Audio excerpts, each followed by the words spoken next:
قبرستان کی زمین میں جنازے کی نماز ہوگی یا نہیں؟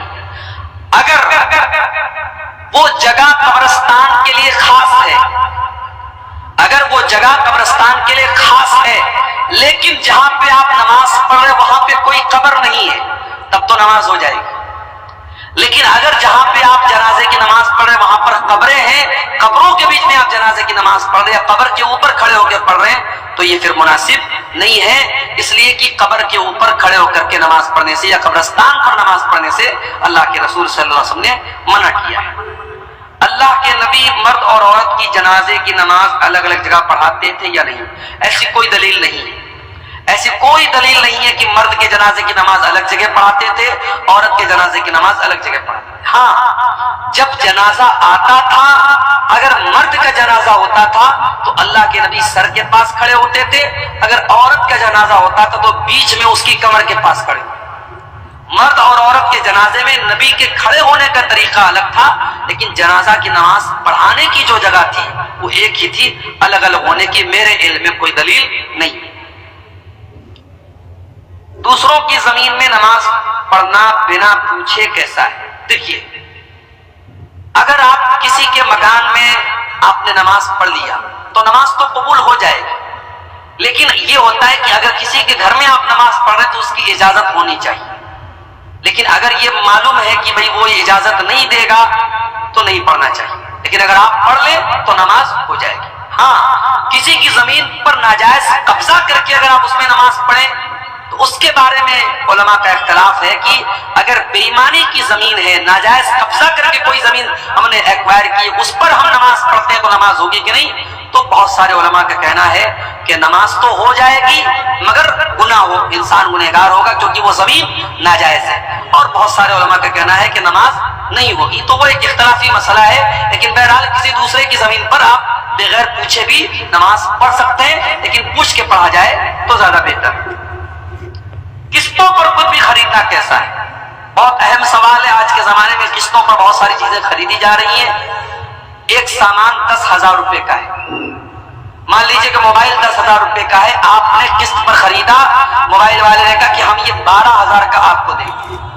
اب تو 1,000 روپیہ وہ زیادہ لے رہا ہے اور وہ صاف بتا رہا ہے کہ آپ کیش لیں گے تو ہم 10,000 کا دیں گے اور قسطوں میں لیں گے، ادھار لیں گے تو 12,000 کا دیں گے. تو یہ جائز ہے، اس میں کوئی حرج کی بات نہیں ہے. لیکن آج ہمارے ہاں جتنے بھی قسطوں پر سامان لیا اور دیا جاتا ہے یہ بینک کے تھرو لیا جاتا ہے. دکاندار آپ کو نہیں دیتا ہے، وہ بجاج فائنانس کے ذریعے، HDFC کے ذریعے یا کسی بینک کے ذریعے لون پاس کرتا ہے اور وہ بینک سے پورا پیسہ لے لیتا ہے. بینک آپ کو قرضہ دے رہا ہے اور جب بینک آپ کو قرضہ دے رہا ہے تو بینک سے آپ نے سامان نہیں خریدا، بینک سے آپ نے قرضہ لیا ہے اور قرضے میں آپ جب بینک کو پروفٹ دے رہے ہیں تو بات یاد رکھیے کہ قرضے پر پروفٹ لینا بھی حرام ہے اور پروفٹ دینا بھی حرام ہے. اس کو بہت صاف طریقے سے سمجھ لیجیے. سامان میں ادھار کی اور نقد کی قیمت الگ ہو سکتی ہے، لیکن آپ کسی سے قرضہ لیں گے تو اس میں اگر کم زیادہ رہے گا تو وہ گناہ کا کام ہے. اور آج جتنی بھی فائنانس کی اسکیم ہے سب بینک کے تھرو ہوتی ہے اور وہ دکاندار بینک سے پورا پیسہ لیتا ہے اور بینک آپ کو ادھار دے رہا ہے. تو اس لیے یہ شکل صحیح نہیں ہے، یہ جائز نہیں ہے. دوسری بات یہ کہ پاس انٹرسٹ کہتے ہیں 0% انٹرسٹ، کہتے ہیں صاحب جتنے کا سامان اتنا ہی پیسہ آپ کو دینا ہے، ایکسٹرا نہیں دینا ہے. مگر اس میں کچھ ڈھکے چھپے کچھ خرچے رہتے ہیں، جیسے پروسیسنگ چارج رہتا ہے. 10,000 کا موبائل لیں گے 1,000 روپیہ پروسیسنگ چارج لگے گا. اس کے بعد اگر آپ نے مہینے کی پہلی تاریخ کو EMI پے نہیں کی، ایک دن گزر گیا اور 100 روپیہ پینالٹی لگ جائے گی. 10 دن گزر گیا 1,000 روپیہ پینالٹی لگ جائے گی. تو یہ جو پینالٹی لگ رہی ہے یہ بھی سود کی ایک شکل ہے، جائز نہیں ہے. اس لیے ہمارے یہاں جو فائنانس کا جو سسٹم ہے یہ بہت ہی خطرناک ہے شریعت کے اعتبار سے، اور اس میں سود کی شکل موجود ہے. ہمیں اور آپ کو اس کو اوائڈ ہی کرنا چاہیے، اس سے پرہیز ہی کرنا چاہیے. یہ بالکل بھی مناسب نہیں ہے کیونکہ سود کا لینا بھی حرام ہے اور سود کا دینا بھی حرام ہے. عورت کو نوکری کرنا چاہیے یا نہیں، سرکاری ہو یا غیر سرکاری؟ عورت نوکری کر سکتی ہے، شرط یہ ہے کہ وہ پردے میں رہ کے نوکری کرے اور اس کی نوکری میں غیر مردوں کے ساتھ انٹریکشن اس کا نہ ہو. اگر اس کو غیر مردوں کے سامنے جا کے کھڑے ہونا پڑ رہا ہے، ان کے ساتھ تنہائی اختیار کرنا پڑ رہا ہے، غیر مردوں کے ساتھ اکیلے میں ملنا پڑ رہا ہے، تو پھر ایسی نوکری عورت کو نہیں کرنا چاہیے۔ اس لیے کہ جب کوئی عورت کسی غیر مرد کے ساتھ تنہائی میں ملے گی تو اللہ کے نبی فرماتے ہیں تیسرا وہاں شیطان ہوگا اور وہ شیطان اپنا کام کرے گا۔ آج بہت سارے آفیسز میں عورتیں کام کرتی ہیں سیکریٹری کے طور پہ اور باس کی نوکری کرتی ہیں، اور اس کے بعد بہت سارے ان کے ساتھ معاملات پیش آتے ہیں۔ تو شریعت میں اگر پردے کے ساتھ اور عزت اور شرافت کے ساتھ اگر کوئی نوکری عورت کو مل رہی ہے تو وہ کر سکتی ہے، لیکن یہ بھی یاد رکھیے کہ نوکری کرنا یہ عورت کا کام نہیں ہے، عورت کی ڈیوٹی نہیں ہے۔ کما کر کے لانا مرد کی ڈیوٹی ہے۔ اگر مرد کی کمائی سے گھر چل رہا ہے، سکون کی روزی آ رہی ہے، تو اسی پر اکتفا کیا جائے، بلا وجہ عورت سے نوکری نہ کرا جائے۔ لیکن اگر عزت کے ساتھ اور پردے کے ساتھ عورت نوکری کرنا چاہے تو کر سکتی ہے، کوئی حرج کی بات نہیں ہے۔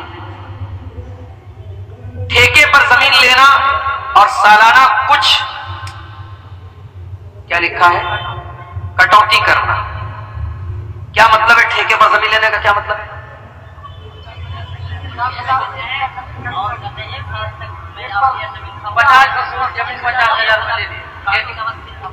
نہیں یہ غلط شکل ہے نا۔ دیکھیے سیدھی سی بات ہے، آپ کی زمین ہے، میں پیسہ دے کر کے زمین لے رہا ہوں، تب تو ٹھیک ہے۔ اب میں نے آپ کو پیسہ دیا اور آپ نے مجھے زمین دیا، اب 1 سال تک میں آپ کی زمین سے فائدہ اٹھاؤں اور آپ میرے پیسے سے فائدہ اٹھائیں، تو یہ شکل بھی سود کی شکل ہے۔ اس کا مطلب یہ ہوا کہ آپ نے مجھ کو جو زمین دی اور میں نے آپ کو 1 لاکھ روپیہ دیا، تو 1 لاکھ میں نے ادھار دیا اور ادھار کا بینیفٹ کیا اٹھایا جا رہا ہے کہ زمین لی جا رہی ہے۔ تو ادھار پیسے پر کسی بھی طریقے کا بینیفٹ لینا صحیح نہیں۔ آپ زمین کا اگر لین دین کر رہے ہیں، ایک ہوتا ہے کہ ایڈوانس دے دیا، 1 لاکھ روپیہ ہم نے ایڈوانس دے دیا، 1 سال میں ہم پورا پیسہ ادا کریں، وہ ایک الگ شکل ہوگی۔ لیکن اگر کسی کو زمین ہم نے پیسہ اس سے زمین لے لی اور 1 سال تک ہم نے فائدہ اٹھایا اور اس کے بعد پیسہ واپس کر دیا، زمین والے نے زمین واپس کر لی، تو پھر یہ شکل صحیح نہیں ہے۔ باقی مزید اس کی جو شکلیں ہیں وہ آپ اپنے علاقائی علماء سے سمجھ لیں تو زیادہ بہتر ہے۔ پتی پتنی آپس میں ملاقات کے دوران کسی پرکار کے، جو بہت مشہور چیز ہے ہمارے یہاں، میں نام نہیں پڑھ رہا ہوں اس کا، سوالات کا بھی بچے وغیرہ بھی بیٹھے ہیں، میاں بیوی کی ملاقات کے پہلے حمل کو روکنے کے لیے جو طریقے استعمال ہوتے ہیں، 2-3 شکلیں ہمارے یہاں زیادہ رائج ہیں۔ جیسے وہ خواتین گولی وغیرہ لیتی ہیں یا مرد حضرات کچھ چیزوں کو استعمال کرتے ہیں، تو سوال پوچھا گیا کہ اس کو استعمال کرنا کیسا ہے؟ تو دیکھیے اب ظاہر ہے کہ اللہ کے رسول کے دور میں یا صحابہ کے دور میں تو یہ چیزیں نہیں تھی، لیکن اس دور میں بھی پریگنینسی نہ ہو، حمل نہ ہو، اس کے لیے کچھ طریقے اپنائے جاتے تھے۔ ایک طریقہ تھا عزل کا طریقہ۔ تو عزل کا جو طریقہ تھا اس میں یہ تھا کہ مرد جو ہوتا تھا وہ یعنی یہ نوبت ہی نہ پیدا ہو کہ پریگننسی کا کوئی معاملہ پیش آئے، وہ ایسا طریقہ اپناتا تھا۔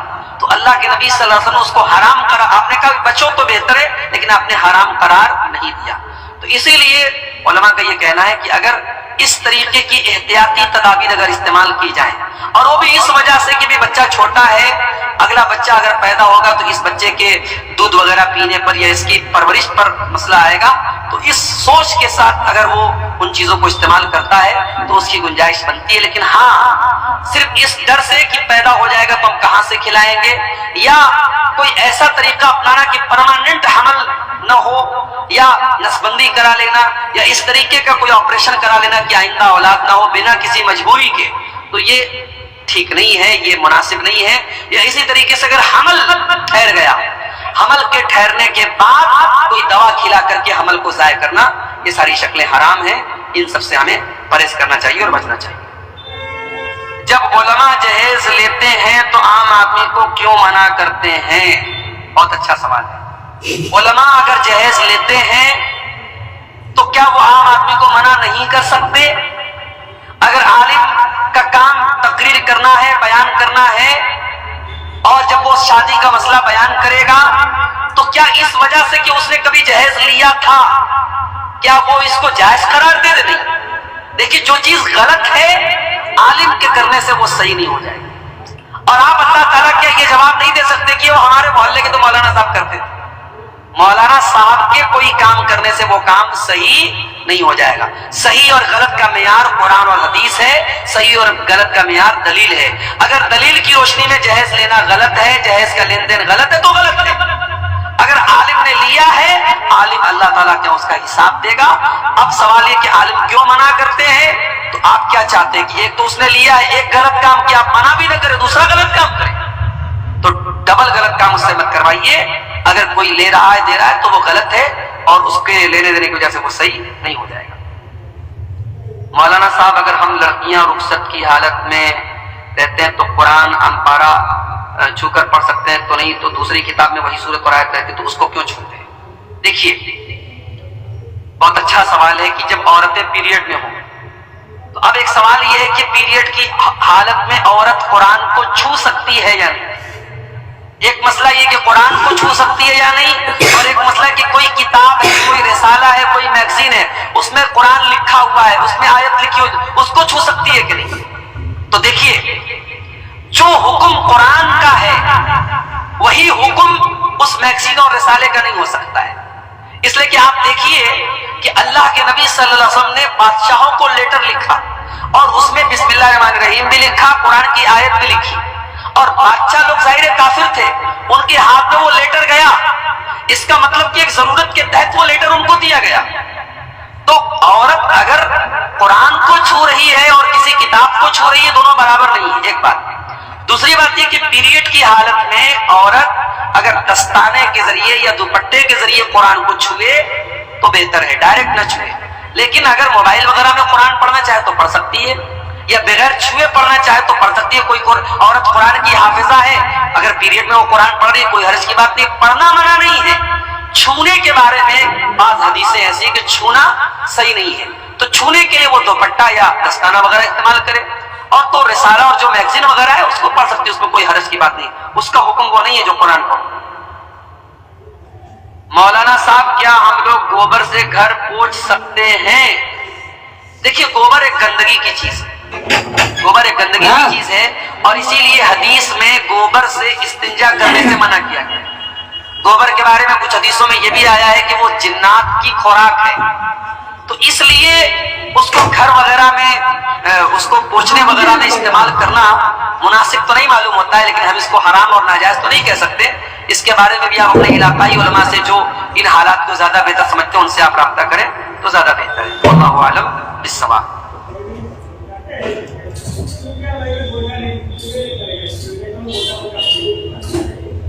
یہ کسی بھائی نے 2000 روپے کا چندہ پیش کیا ہے مدرسے کے لیے, اللہ تعالیٰ اس کے اس چندے کو قبول فرمائے, اور جو بھی ہمارے بھائیوں نے اس کار خیر میں حصہ لیا ہے اللہ سب کی نیکیوں کو قبول فرمائے. اناج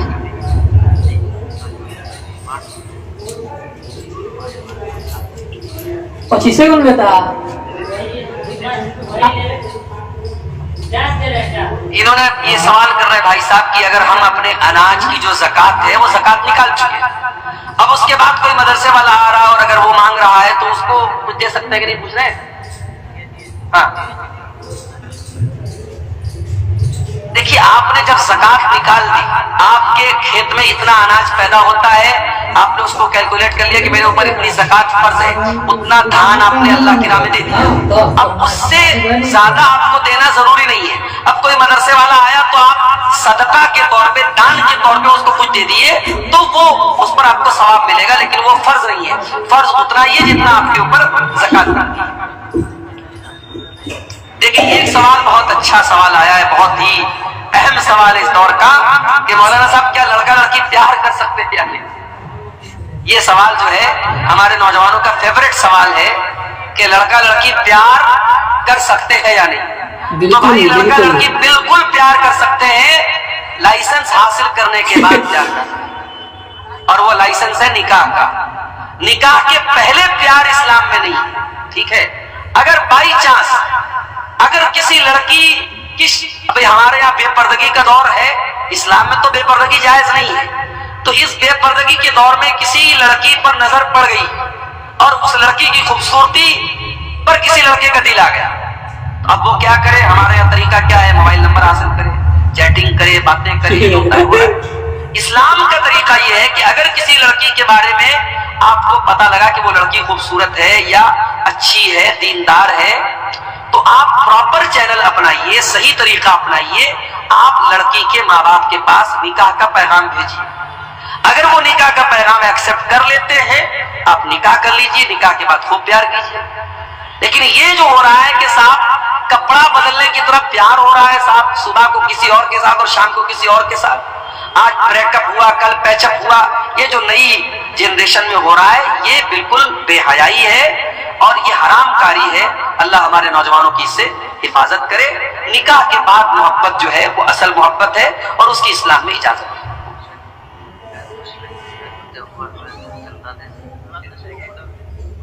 غیر مسلم کے تہوار میں چندہ دے سکتے ہیں یا نہیں؟ دیکھیے، غیر مسلموں کے جو بھی تہوار ہوتے ہیں ظاہر ہے کہ وہ شرک کا تہوار ہوتا ہے اور شرک کے تہوار میں ہمیں سپورٹ تو نہیں کرنا چاہیے۔ لیکن اگر ہم کسی ایسے علاقے میں رہتے ہیں جہاں سب لوگ مل جل کر کے رہتے ہیں اور وہاں اگر ہم نے چندہ نہیں دیا تو فتنہ فساد پیدا ہو سکتا ہے، مسائل پیدا ہو سکتے ہیں، تو صرف ان کے شر سے بچنے کے لیے، کسی سپورٹ کے طور پہ نہیں، یا یہ سوچ کر کے نہیں کہ ہم ایگری ہیں ان کے شرک سے یا ان کے شرک میں ہم شامل ہو رہے ہیں، صرف ان کے شر سے بچنے کے لیے اگر کچھ رقم دے دی جائے تو اس کی گنجائش بنتی ہے، وہ جائز ہے۔ لیکن بعض مسلمان کیا کرتے ہیں،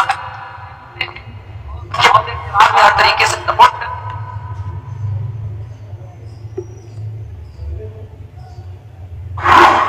ہمیں کسی بھی شرک کے کام میں سپورٹ نہیں کرنا چاہیے۔ واللہ اعلم بالصواب۔ نہیں کریں گے بھائی، کنجوس لوگ ہیں، کرنا ہوتا تو کر دیے ہوتے ہیں۔